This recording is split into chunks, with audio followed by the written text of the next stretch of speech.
And we will continue with the summit today. We are very glad to welcome Livia Maniwuns, associate producer at CBC Radio Canada, who was assigned to run a pop-up bureau for the Tsuut'ina First Nation. I hope I am pronouncing that correctly, of which Livia is a member, as part of a CBC experiment in 2018 to reach smaller, underserved communities. Livia, we are very interested in learning from your experience today. Welcome. Hello, Danit Ara, Oki, and hello, Nastuna Doniko Siksigaki. My traditional name is Blackfoot Woman. My name is Livia Maniwuns. I'm from the Tsuut'ina Nation and Siksika Nations, located in southern Alberta, Canada. It is such a pleasure and honor to be here and share my knowledge and my story. Thank you. First of all, I wouldn't even know where to begin. As an Indigenous journalist reporting in First Nation communities and operating a first of its kind pop-up bureau, it has been an amazing experience. I never thought getting the results that I would get from operating a pop-up bureau, which I have never done before, especially on a First Nation. So I'm just gonna dive right into my presentation this morning. Give me 1 second here. There we are. So the Canadian Broadcasting Corporation began experimenting with budget-friendly pop-up journalism in 2018 as a way to reach smaller, underserved communities who have been left voiceless by the rapidly evolving media landscape. So this is where I come in. I graduated from Mount Royal University with a broadcasting diploma in 2011. But I ended up working in the victim services field for over 10 years, providing support to victims of crime in 3 First Nation communities surrounding the city of Calgary. Also, I'm a former 2007 Miss Calgary Stampede First Nation princess. Through my experience, I have built a vast network of contacts and lasting relationships. In October 2018, CBC was looking for a journalist to run a pop-up bureau in a local First Nation. My name was forwarded, I went for the interview, and I got the job. And here I am today. Mind you, I haven't been in the business or in the media industry whatsoever, besides my practicums and what I've learned in school. And then, I was trained by CBC national reporter Erin Collins and CBC mobile journalist Dan McGarvey. I credit my success to these 2 amazing mentors, and a shout out to CBC Senior Director Helen Henderson. It wouldn't be possible without her. She went above and beyond, and I really like to give her credit to that as well. So I'm going to tell you a little bit about background. So the first 2 weeks were set up for training in studio, which I nailed in the first week. And I think I produced probably 2 radio stories. I was very dedicated at the time and eager to start. I had so much story ideas in my head that I wanted to cover. It was a dream come true to report Indigenous stories in mainstream news. Indeed, Indigenous people are natural storytellers. In the early days, that's how we passed on history, teachings, and culture. What a better way to have an Indigenous person tell Indigenous stories by Indigenous people on a national level.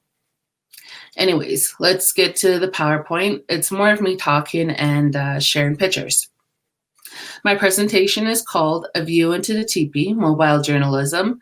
My goal today is to inspire, share my culture, and share my story.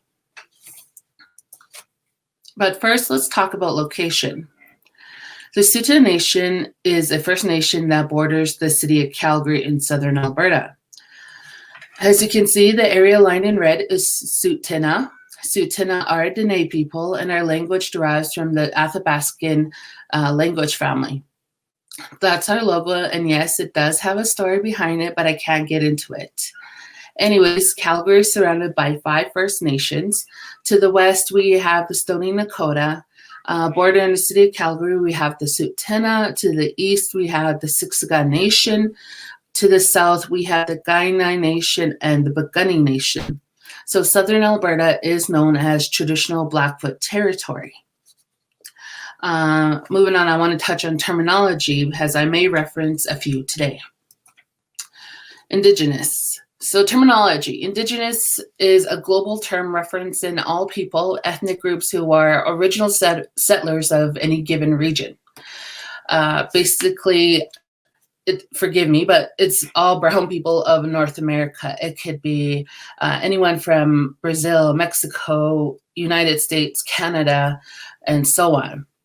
So that's kind of like a global term referencing everybody. And then we have the term Aboriginal. Aboriginal is a recognized term in Canada. It identifies Métis, Treaty, Non-Treaty, Inuit, Bill C-31 of Canada. So this one time I was at this cultural camp and this elder told me he didn't like the word Aboriginal. He didn't want to be identified as an Aboriginal because you take the AB, you break it down, you get abnormal, when it should just be original occupants, or original people of the land. He said you put them both together, you get abnormal original occupants. And he also mentioned Aboriginals are from Australia. So that kind of made sense for me. And then moving down, we have, this is the term I use often, First Nation. It's a preferred term these days, First People of the land. Indian is a politically incorrect term, as Indians are from India. Christopher Columbus thought that he was in India when he discovered this land now known as Canada. He assumed the original people were East Indians. So that's another term that we don't like, but it's a term that we've been recognized as for over the past hundreds of years. A native, it's a person born in a specific place or associated with a place by birth. It could be the reserve or city. Also, this is another term that we use in our slogans like Native Pride and so on. In Canada, we have First Nations, nations, bands, reserves, and tribes. United States, they identify as Native Americans. They have tribes and nations. Although this information may be, I'm just sharing from what I was taught. Dene, Blackfoot, Stonies, Cree are not the same people, but we're all similar. We all identify as First Nation, Indigenous, Aboriginal, or Native, or sometimes we go by our nation from where we're from. So I always say that I'm a proud Tsuut'ina Nation member, but also a proud Indigenous woman. So it's all about terminology and how we use it as well. Let's talk about the pop-up bureau. Oh, I just still can't believe that I got to do this. It was so fun, and I had the two best mentors, like I said, national reporter Erin Collins and mobile journalism reporter Dan McGarvey. I didn't know what to expect running a pop-up bureau. We definitely ran into issues finding office space on the Tsuut'ina Nation, as it is a small community. So I went out of my job description and secured a spot. I found a spot, a small office space at Brown Bear Women's Center, owned by Bruce and Deanna Starlet, respected elders of the Tsuut'ina Nation. We had a small space, enough for I guess a table, 2 chairs, our laptops, and a printer. Oh, and the most important thing, the most crucial thing was we had Wi-Fi. This is what I need to make it successful, because I had to send in my work into the studio to be produced, obviously. Our equipment consisted of a iPhone, tripod, mic, light, and laptop. As you can see, here's a picture of Erin Collins and the Tsuut'ina Princess Cody Big Crow. And that's our little building. And then there's me and Dan Garvey as well. There's another picture. We had to create our own soundproof area to record our voiceovers. So my first tip to you is basically work with what you got and get creative. Not only did this opportunity open the door to share stories about my community, but I had the opportunity to do it on a national platform. I tried to change the narrative about Indigenous people while trying to keep a balance. I wanted to get away from the typical negative stereotypes of my people in the news. I had a chance to move away from that area. I got to put my stories on mainstream network with the views into the lives of First Nation people, a view into our homes and community, along with sharing little pieces of culture and history, a view many others don't get to see. So this was one amazing experience. This is why I titled my presentation "A View into Our Teepee." A View into the Teepee, excuse me. Finding stories. The pop-up initially was set to only cover the Tsuut'ina community. To be honest, I did struggle with finding stories. I had the ideas, but I had no leads. The internet was not the best source to find real, authentic stories within a First Nation, mostly due to the fact that not everyone in the First Nation has access to the internet, or they may have poor internet connection, and so on. I had to go directly to the heart. I drove around my community, the common places people gathered, visited people I knew, and just connected. More like I tapped into my own personal resources. I talked with one person, it led to another story, and it just had this big ripple effect. And that's the result you want, right? Is to have more authentic stories that people never get to hear. So a lot of it had to do with relationship building and tapping into those contacts. So as I said, I started to run out of stories from Tsuut'ina, so I decided to go beyond and tap into other 4 First Nations surrounding the city of Calgary. Once again, tapping into my contacts. Within weeks, tips from community members crammed my inbox, and my coverage zone quickly expanded. It went from 1 reserve to all 5 reserves, including rural communities as well. I had the advantage of being Indigenous. The people trusted me to tell their stories because of that, because I knew about the culture, I knew about the respect boundaries, and anything possible that you can ever think that's Indigenous and important. Although when it comes to the news, Indigenous people don't typically trust the media, mostly due because of the misrepresentation, racism, and typical stereotypes. Now, times are slowly changing. I had the opportunity to change the narrative, to tell my people's story, and stories with trust and respect. This assignment truly raised landmarks for CBC Calgary and changed the narrative about Indigenous people a little bit, and changed me as a person as well. I learned so much from this amazing opportunity. I want to emphasize on the importance of relationship building. This is the success of my reporting comes from the trusted relationships built through my past experiences. Not only did I learn from my mentors, but I taught them things about my culture as well. So I was also learning about the media industry, and I was sharing my culture as well. There are times I had to step out of my comfort zone when it came to culture and having to go beyond my boundaries. I was Indigenous, but I was also a journalist. Most importantly, sharing the story and bringing it to life.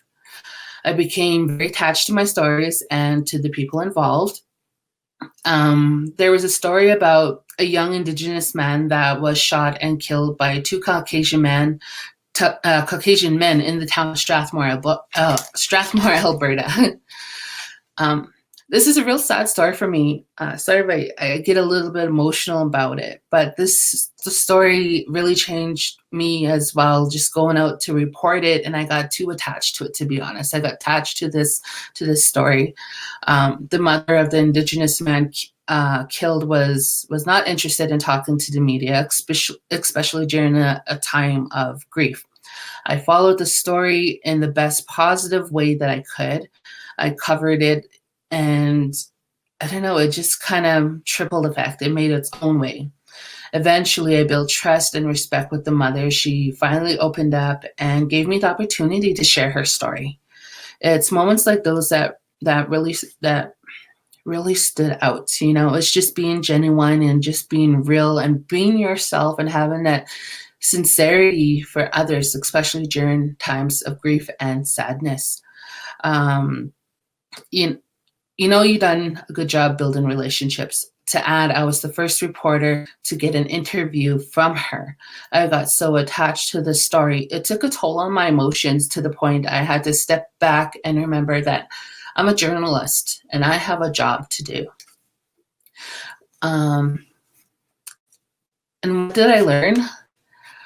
I learned so much. I learned from other people. I learned to go beyond the comfort zone, Indigenous versus journalism, while keeping a balance to share the story, maintaining relationships with, the people I got to interview. It led to many more connections and stories. What did I learn? Well, I learned Indigenous people are open to sharing their story with their own kind of people in the industry because of trust and understanding. I also learned that being more community oriented and visible, the better chance of continued stories and strengthened relationships. Major tip.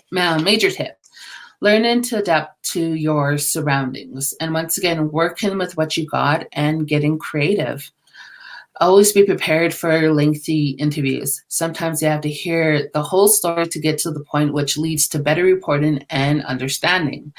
When you report in diverse communities, you're going to get abundance of stories that were never told before. But how are you going to get them? You're going to get them by just being yourself and connecting and building those networks by being visible.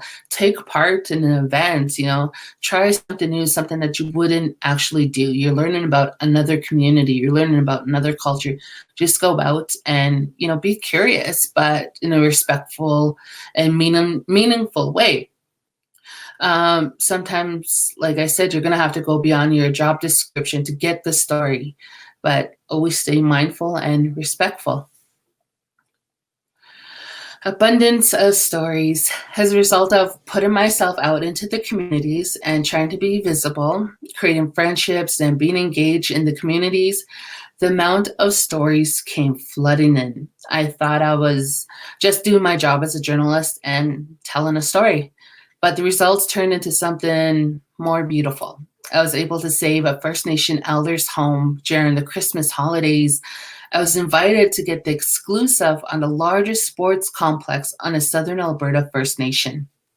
I covered racism and I got to interview royalty. I had fun with covering a First Nation haunted house, sharing a story about how horses teach life lessons, and covering First Nation politics. And these are stories that you don't get to see in mainstream news about Indigenous people. So I got to do these. I got to publish these stories, and I tell you, I am proud of them. And there's many more out many other stories I got to do as well. And from these stories came results. The results of my reporting were beyond heartfelt. I became close with my mentors to the point where I called them family. There's Dan and Aaron's wife Nuna as well. And not only that, I got to be with them, I got to go to events with them. There's a picture of us at Inspire Awards. I had to dress them up. So I made my own dress as well. I made Nuna's dress and I made the tie for Aaron and Dan, as you can see. I also got to do a cultural sensitivity workshop for the city of Calgary with Mayor Naheed Nenshi. I hosted one prior with my CBC colleagues in Calgary. I could not imagine have an opportunity to share my experiences and culture through work. Like, how awesome is that? I got to bring the best of who I am to the front line and share it with, other people as well. And that's what I love to do. I was honored by local First Nations for my reporting and about storytelling about Indigenous people. And in return, I didn't have to, but this is what I done. I went back and I went into some of the communities and I gave back. For instance, I done a story about the Siksika Nation Elders Lodge, and just being there, I eventually went back with a colleague and we donated some items to the elders as well, as a gratitude of appreciation for letting us into their home, because the lodge was their home, and for them to tell us stories and for us to learn something new as well. So even that went a long way. Just a token of appreciation. It wasn't big or anything small, but it was something. And in First Nation culture, gift giving is a big deal as well in return for trading information. Also, I want to say a big thank you to fellow journalist Zoe Todd. She published an article about the pop-up bureau for Reuters Institute. Now, I wouldn't have imagined presenting to all of you worldwide from my home. How awesome is that? And once again, thank you, Zoe, for that amazing article. And yeah, I want to share 6 tips from an outside view. The credit from tips goes to Dan McGarvey. So these are the tips. Number 1, just turn up. In some cases, there's no choice but to just turn up. Like I said, due to lack of phone service or internet within some communities. This approach is the opposite of what highly organized journalists in the city are used to, but it can be rewarding in terms of meeting people you didn't expect and discovering other stories and issues while turning up to cover something completely different. Number 2, listen to the tone and pace of conversations. They can happen differently in Indigenous communities in some cases or diverse communities. Take a few steps back and avoid jumping into conversation before people are actually finished speaking. That's in regard to respect.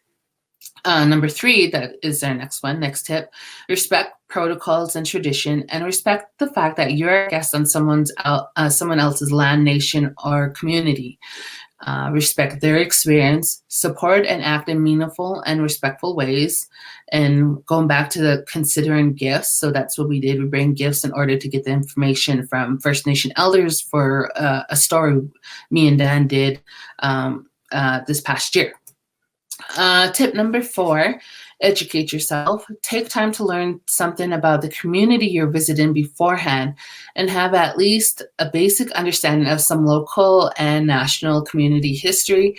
And most important, understand of the key issues within that community as well. Those are important. I really think the more you understand those key issues, the more you understand the community as well. Number 5, have a sense of humor. This is my big one. You got to learn to have fun a little bit, have humor, but have it in such a playful and respectful, mindful way with others, because humor does go a long way. And that's another key to building relationships as well. And number 6, leave your comfort zone. Say yes to the invitations, try food, take opportunities to witness ceremonies or gatherings, etc., and to visit or speak to the elders in that community. Learn a phrase or two, even just a greeting of saying hello. Talk to other people when you turn up for an interview or a story, because you never know, when you talk to other people, that it's like a ripple effect. You eventually learn, you eventually gain more experience, and it might connect you to another story. Enjoy the experience and opportunity to learn more about people, perspectives, and culture. Once again, these tips are credited to mobile journalist Dan McGarvey, and I really like to thank him. And Aaron added a few as well. And yeah, so that is the end of my slideshow. And I really like to thank everyone for tuning in, for listening to my story a bit. And I really hope that you've learned something as well today. Sorry, my screen was kind of going somewhere else. Yeah, that's a little bit of what I had to share today.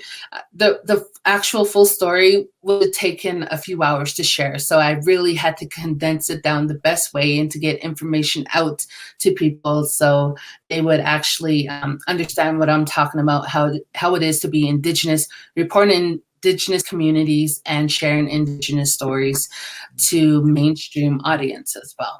So that concludes my presentation. Thank you. Olivia, thank you so much. We have some questions for you.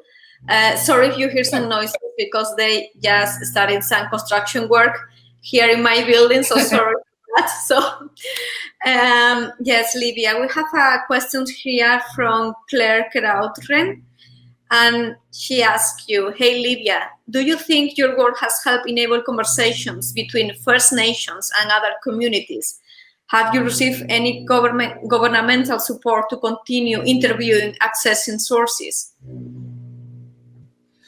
Well, yes, to answer that question, I was able to start a conversation, to bring a seat to the table for Indigenous people in mainstream news. You know, I credit CBC to their commitment to diversity in 2019, or I think it was this year, but they're going above and beyond. You know, we're not corralled in just an Indigenous unit to tell Indigenous stories just for Indigenous news, but this pop-up bureau pilot you know, bring us to a bigger table, bring us to a bigger audience. You know, I was only supposed to do this pilot project for a few months. I ended up getting more and more funding, and it turned out to be a longer pilot project because people wanted to hear about it and people wanted to see more stories. So I guess in a sense, yes, I did get the support that I needed.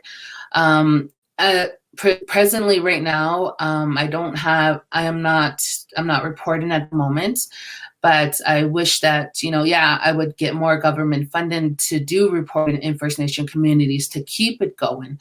This is something that has to be there. It's not just a one-time thing. It has to be ongoing to change the narrative of Indigenous people in Canada, because this is a big issue with all the social issues that we face today. I hope that answers your question. We have another one from Elena Rodriguez Gomez and also like Lee Sejon shares. And it's, will the project go on? What will happen with the pop-up bureau? Is CBC thinking of doing similar pop-up projects? Well, for my pop-up bureau, it ended last year it ended. So I actually got to do it for the time I was given and beyond. But in terms of reporting on First Nation communities, I'm not doing that anymore because I didn't have the funding to keep my contract going. And then, so now, but CBC is doing it. Like I mentioned, mobile journalist Dan McGarvey is still reporting, doing the mobile journalism in other diverse communities within the city of Calgary. So credit goes to him as well for an awesome job, because he was the one who kind of started the whole mobile journalism for CBC in a sense. I hope that answers your question. Another question from our main host today, Vera Pineda. Vera asks, hey Livia, what were some of the stories that in your opinion had more impact or resonated more with the community you were covering, and why? I think, well, like I mentioned in my presentation, the one story about the Indigenous man killed by two non-Indigenous men in the town of Strathmore, that story, right away, people were thinking racism, okay? Recovering from a racist point of, not race point of view, but like that angle of racism, okay? So I went in there and I did not want to cover it from that angle. I wanted to get the positives from that story because in my heart, it was something I think I needed to do. We always have all these negative stories when something bad happens like that. I get it, you know, it has to be reported. But at the same time, I wanted to shift that narrative. I wanted to make it into a positive. You know, what is the town of Strathmore doing? What is the Six Gun Nation doing in efforts, you know, to contain this, what happened to that young man, right? Is there justice going to be served and things like that? So I done it from a positive point of view. And that's one of the stories that really resonated with me as well. And with the community, the positives that came out of it. But of course, there's a fine balance that I had to keep. Another story was saving a First Nation elders home during the Christmas holidays, an elder from the Stoney Nakoda, you know, that was ongoing. If I didn't do that story, she would have lost her home during the Christmas holidays and had nowhere to go. You know, so I done that story. She got to keep her home, and then it was like updated. Oh, she got to keep it longer, and you know, the fight's still going on for her. But that's another story that really opened the eyes for other people. Hey, this can happen to me as well. There was other stories covering First Nation politics. Do you ever hear about First Nation politics within mainstream news? I don't think so. So that was one of the other ones that really resonated. Hey, there's a First Nation chief being interviewed right after he got elected. So I think that was another one that kind of opened doors of a view into First Nation communities and politics. So there was quite a few that really changed the narrative of Indigenous people in the media. And so those are the ones that really stay true to my heart. And I feel that really opened up a conversation for discussion as well. Thank you.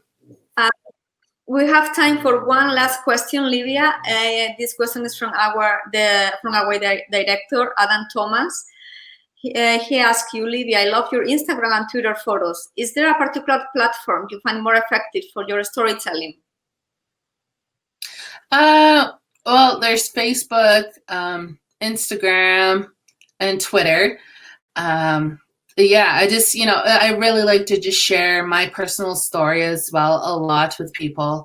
Being Indigenous, growing up Indigenous, and I like to keep it real, basically, on social media, but in a respectful manner as well. So, Facebook, Instagram, and Twitter are my social handles. Manywounds17.